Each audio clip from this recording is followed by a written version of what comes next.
నమస్తే sir. Sir ఏమంటారు? ఇప్పటి వరకు గూడా ఎవరు బయటకొచ్చి పెద్దగా మాట్లాడల. అంటే ఏదైనా చిన్నది దొరికితే దాన్ని ఆ తీగని ఎట్లా కదిలించాలా, ఎట్లా రప్చర్ చేయాలని వెయిట్ చేస్తూ ఉంటది. ఎప్పుడైనా ప్రతిపక్షం మీరున్నా, వాళ్ళున్నా, ఎవరున్నా గూడా.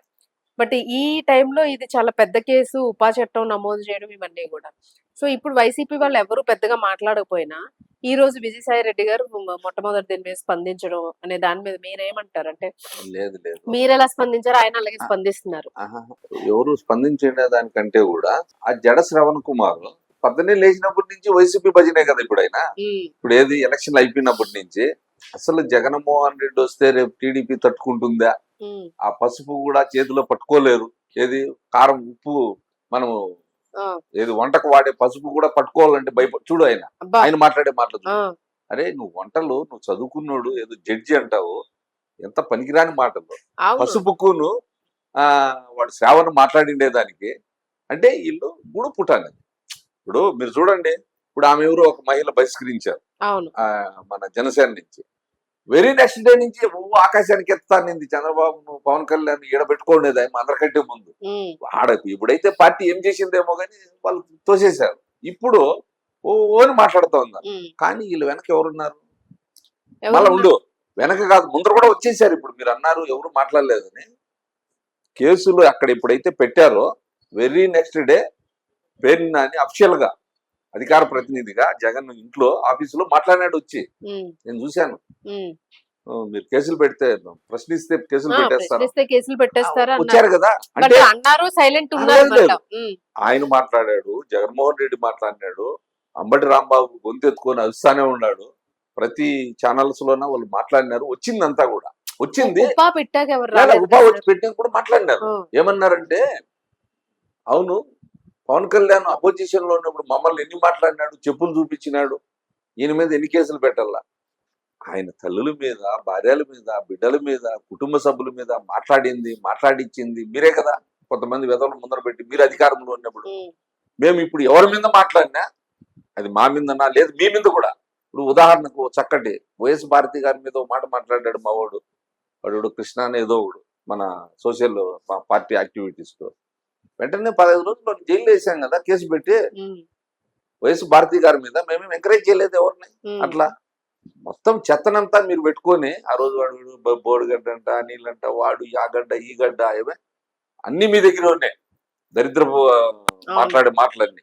దానికి తోడు ఇప్పుడు ఈ జడశ్రావణ్, ఆమె ఎవరో ఒక లేడీ, ఈ ప్రకాష్ రాజు ఏంటి వైసీపీ. ప్రకాష్ రాజ్ సంగతి ఏంటి? ఎందుకంత ఇన్వాల్వ్ అంటే ఏంటి ఇప్పుడు ప్రకాష్ రాజ్ అసలు ఆయన సినీ ఆయన ఇండస్ట్రీకి సంబంధించిన వ్యక్తి. ఇప్పుడు ఈ వీటిల్లో ఎందుకు ఇన్వాల్వ్ అవుతున్నాడు మా అనుకోవచ్చు మనం? ఊరు మంచిదైతే నోరు మంచిది. అర్థమైందా? నోరు మంచిదైతే ఊరు మంచిగా ఉంటారు. ఆయన రెండింటికి తప్పినాడు. హ్మ్. చూస్తా ఉంటే మంచి విలక్షణ నటుడు ఆయన, పేరు పొందినాడు, అవార్డులు వచ్చినాయి, కొన్ని రివార్డులు వచ్చినాయి ఆయనకు. మరి ఇటువంటి దరిద్ర పోలను వెనకేసుకొచ్చి నువ్వు వానికి లింక్ ఉందని కూడా ఎస్టాబ్లిష్ అయిపోయింది. ఇప్పుడు అనుకుంటున్నారు జనాలంతా. నీకు ఎందుకు ఆ కర్మ? హ్మ్. నీకెందుకు అంత పర్సనల్? హ్మ్. వాడు దేశాన్ని ప్రేమించును, నేను ఈ సమాజాన్ని ప్రేమించును, ఈ దేవుణ్ణి కులాము లేదు, ఈ ప్రేమించను. దేవుడు వాడే చెప్తాను కదా. మనం చెప్పింది కాదు కదా. ఇప్పుడు నాకు భక్తి లేదమ్మా, వాస్తవంగా నేను ఉండేది చెప్తాను. నాకు భక్తి లేదు, నేను టెంకాయ కొట్టిన దేవుని పూజిస్తాను. అట్లనే నేను తిట్టాను అనుకో, నన్ను నాన్నే సమాధి చేస్తాను. అవును. కోట్లాది మంది ప్రజలు. లేకపోతే మీ వరకు మీరు ఉండాలి తప్ప నోరు అది నేను అనేది. పారేసుకుంటానంటే ప్రజలు ఊరుకోరు. మనం ఎందుకు, ఇప్పుడు నీకు భక్తి ఉంది, నా ఇంట్లో నా భార్య బిడ్డలకే ఉంది భక్తి. అవును. రేపు నాకు అన్నం పెట్ట ఇంట్లో వాళ్ళు, నేను వాళ్ళని ఏమన్నా మాట్లాడితే అంటే మనం ఏ మతము గాని, ఏ కులము గాని, ఏ దేవుడు గాని వాళ్ళ విశ్వాసం అది. నీకు లేదు కదా, నాకు లేదు, నేనేం విమర్శించినాడా, నేనేం చెప్పుకోనే. నా సిద్ధాంతం నాది. నాకు మనుషులను నమ్ముతా, మంచితనాన్ని నమ్ముతా. మీరు కూడా అట్లా మీరు ఒకవేళ దేవుడిని, కులాలను ప్రేమించు. నీ కులాన్ని ప్రేమించుకో, ఆకాశాన్ని పెట్టుకో. వేరే కులాన్ని, వేరే మతాన్ని ఎందుకు మాట్లాడతావు? వాడు చూడు, వాడు మాట్లాడినటువంటి అవును. మాటలు అవును. సభ్య సమాజం మీద నడిచిచ్చే వాడి మీద ఉపా కాదు, ఇంకా ఏమన్నా ఉంటే కూడా పెట్టాలి. అవును. వాడు జీవితాంతరము వాడు రాకూడదు. అటువంటి వ్యక్తులు కొంతమంది ఉన్నారు. ఒక 10 మంది సెలెక్టెడ్ గా ఎదుర్కొంటే ఈ ప్రాంతంలో కానీ ఇప్పుడు తెలంగాణ, ఇప్పుడు వాళ్ళు ఇష్టం వచ్చిన చూడు ఆటికి పోయి మాట్లాడినారు. అవును. అప్పుడే మళ్ళా రూట్ మారుస్తా ఉన్నారు. అంటే తన దాకా వచ్చేంత వరకు తెలియదు వీళ్ళు. అవును. సో ఇప్పుడు కాదమ్మా, మందకృష్ణ మాది ఒక ఎగ్జాంపుల్ చెప్తా. ఆయన ఎంత ఉద్యమం నడిపాడు. అవును. 30 సంవత్సరాలు సుదీర్ఘంగా కొంతమంది చనిపోయారు, ఆయన ఎంతో సాక్రిఫైస్ అయినాడు, అవును. ఆయనకి లేనిపోని శరీర పాపం ఇబ్బంది పడ్డాడు, ఉమ్, ఆయనకు రోగాలు వచ్చినాయి. ఆయన ఏమన్నాడు? నేను మాదిగ అని పేరు పెట్టుకున్నాడు గొప్పగా. నా మాదిగ కులం కోసరం, నా జాతి కోసరం, అనగాని వర్గాల కోసరం, ప్రజల కోసరం అని చంద్రబాబు మనసు గెలిచాడు, నరేంద్ర మోడీ మన రేవంత్ రెడ్డి మనసు గెలిచాడు, నరేంద్ర మోడీ మనసు గెలిచాడు, చట్టం చేయించుకున్నాడు కదా. అవును. ఆయన ఇట్లా మాట్లాడినాడు ఎవరినన్నా? ఆయన కూడా ఒక సామాజిక వర్గానికి కోసరం, తన కులం కోసం పోరాడినోడే కదా. ఆయనకు అవార్డు ఇచ్చారు కదా రాష్ట్రంలో, రాష్ట్రపతి అవార్డు కూడా మన. అవును. ఆయన ఎప్పుడైనా ఇట్లా మాట్లాడినాడా? అందరి కులాలతో కలిసి, అన్ని మతాలతో కలిసి, ఇంకా కొన్ని సామాజిక ఉద్యమాల్లో కూడా ఆయన పాల్గొని చేశాడు. ఆయన ఆదర్శంగా తీసుకోండి.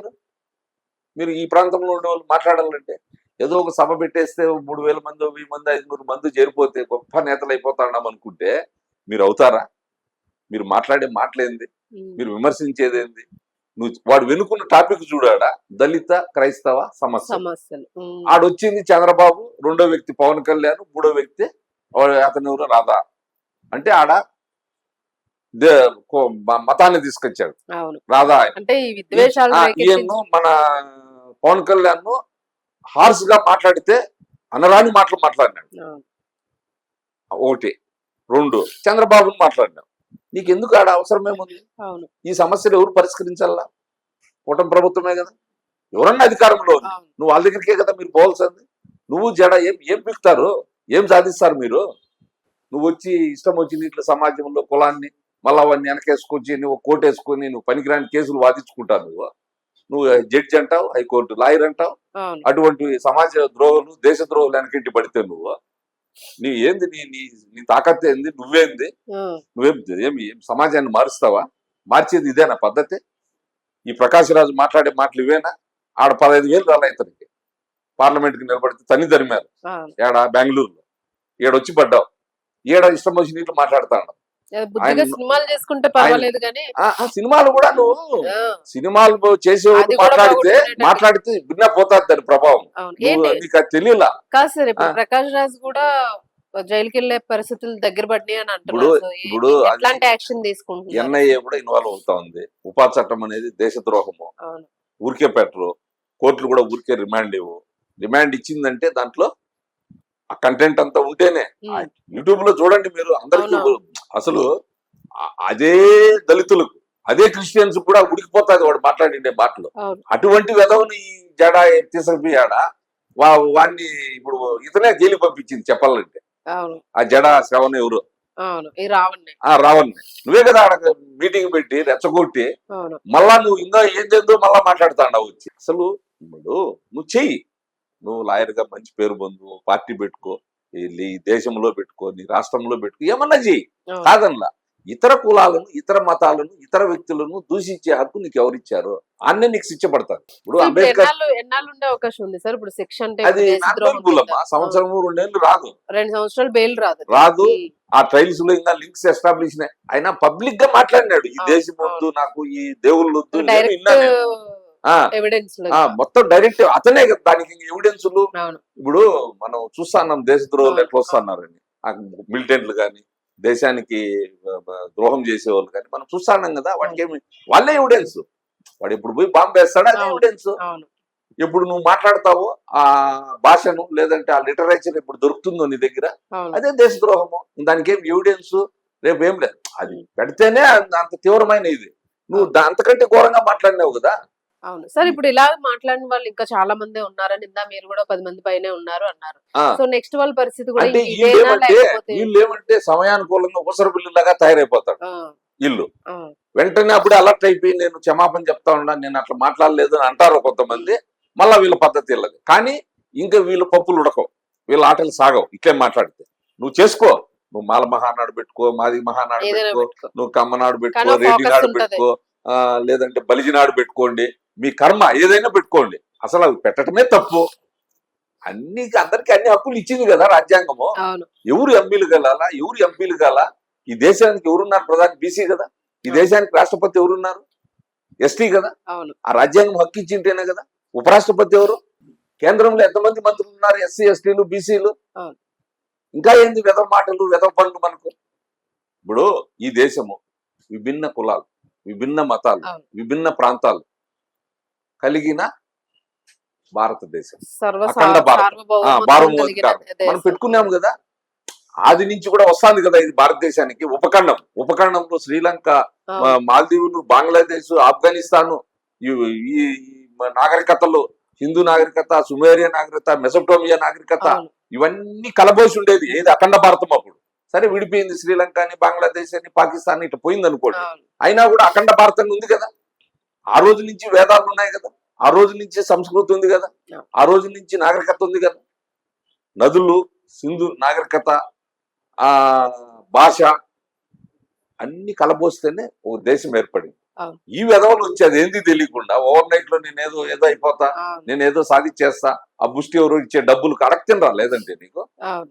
సో ఇప్పుడు నెక్స్ట్ అంటే వాళ్ళ మీద కూడా ఎలాంటి యాక్షన్ ఉంటదా ఇంకా ఇలా అంటే నీకు కాదు చూడమ్మా, సార్ ఇప్పుడు అంటే నిజంగానే ఒక ఇప్పటికే భయం అనేది వస్తుందా? ఇప్పటికే నేను మా పార్టీ అయినా మా ప్రభుత్వం అయినా నేనే విమర్శిస్తా. ఇంతవరకు తేకూడదు. మొదటి రోజే కట్టడి చేసిండు అలా. అవును, వాడు బోరుగట్ట ఇప్పుడు నోరు తెరమన్నా, అవును, వాడు తెరుస్తున్నాడా? ప్రసార మాధ్యమాలు ఇప్పుడు చాలా గొప్పవి కదా. అవును, మనం దాన్ని వింటాం కదా, చూస్తాన్నాం కదా, గవర్నమెంట్ చేరుతాది కదా. అవును, హోంమంత్రి ఉపేక్షించకూడదు, ప్రధానంగా పోలీసు గమ్మున ఉండకూడదు. అవును, ఏదో మనం ఏదో చెప్పినట్టు దొంగల బంధంక మనం పోయి మరిగేది కాదు. అవును, దొంగలు పడక ముందే అలర్ట్ గా ఉండాల.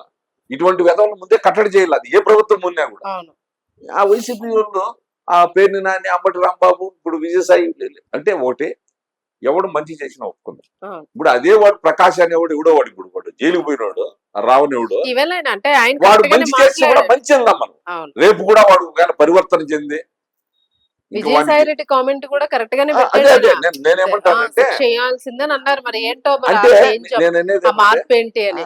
నేననేది దానికే నేను దాన్ని సంతోషిస్తున్నా, సమర్థిస్తా ఉన్నా. ఎవడు మంచి చేసినా ఉమ్, మంచే కదా. చెడ్డోడు మంచి మాట్లాడి 100 తప్పులు చేసినోడు ఒక మంచి మాట్లాడితే 101 మాటగా మంచి క్షమాభిక్ష అనేది ఉంటది. ఉంటుంది అది. అట్లా విజయసాయి రెడ్డి కూడా పరివర్తన చెంది మాట్లాడినాడు, మంచిదే. ఈజ్ ఏ సీనియర్ పొలిటీషియన్ కాదనలా. కానీ నువ్వు అదేందు దొంగల పందెంకి ఏదో మరిగినట్లు అది ఉండే ముంత కళ్ళు దాగు ముంత నేల దాచి పెడతావు. ఎవరు ఉండేది దాని వెనకాల తెలుస్తుంది కదా. అధికార పక్షమా ప్రతిపక్షం ఎవరు, ఆ ప్రకాశ్ రాజు ఎవరు, ఆ జడా ఎవరు, వీళ్ళంతా ఎవరు, బయట పెట్టండి. ఏం పోతుంది ఇప్పుడు నేను మాట్లాడుతాడా. మా పార్టీని కూడా నేను మా ప్రభుత్వాన్ని కూడా చెప్తాను కదా, ఉపేక్షించకూడదు ఇటువంటి వ్యక్తులను. మీరు అలసత్వం చేస్తే మనం తప్పు చేసిన వాళ్ళు అవుతాం. దండించే స్థానంలో ఉండి దండం చేయకపోతే ఇటువంటి వాళ్ళు పేటెక్కిపోతానే ఉంటారు. ఇంకా ఇప్పుడు పవన్ కళ్యాణ్ మాట్లాడలేదా పేరుని నాని? పవన్ కళ్యాణ్ ఏ రోజైనా దూషించాడు ఎవరినైనా?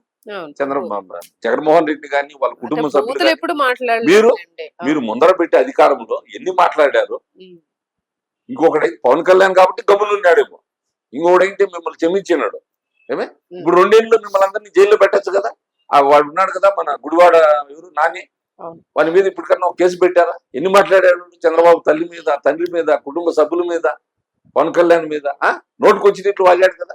అంతా మీ దగ్గరే పెట్టుకొని లత్తంతా ఈ సరుకునంతా మీరు సమాజం మీదకి వదిలేసి అధికారం ఈ రోజు ఉంటుంది పోతుంది. అవును శ్రీరాములు గారు, ఒక మాట చెప్పండి. ఇప్పుడు ఇలా చేయడంతో ఇప్పుడు ఈ ఉదంతం ఇది మొత్తం కూడా ఇంకొకరు అలా చేయకుండాను ఆ భయం అనేది ఇంకా మొదలయ్యిందని అనుకోవచ్చు. 100% అయింది. రేపు కనుక మా ప్రభుత్వం కూడా ఇంకా ఉదాసీనం చేస్తే మొత్తం నేనే కలమెత్తుతా. ఇదే మెయింటైన్ చేస్తా చేయాల్సిందే, నేనే కలమెత్తుతా. ఎందుకంటే సమాజానికి దేశానికి ద్రోహం చేసే వాళ్ళు ఉండకూడదు. రేపు నేర్చుకుంటారు కదా మన పిల్లలు కూడా.